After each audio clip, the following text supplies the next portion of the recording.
Hey everybody, this is a quick video to show you how to do a hard reset on your Motorola One 5G Ace. If you have the screen locked and you can't access it because you don't have the PIN, this will bypass it and it will actually remove that PIN, but it will also delete everything else off the phone, all your contacts, apps, and everything. But if you're cool with doing that, we can get started. It's quite easy to do. All you need to do is, with your phone turned off, you're going to press and hold the power button and the volume down button simultaneously until the phone turns on.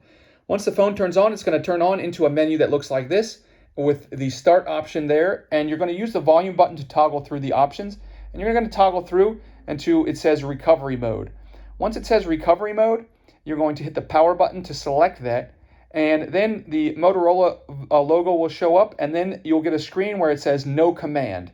Once you get that no command button screen, you're going to hit the power button and then just tap the volume up button, and that will load it up into the recovery mode. Then we'll use the volume buttons to toggle down to wipe data, factory reset, and hit the power button to select it.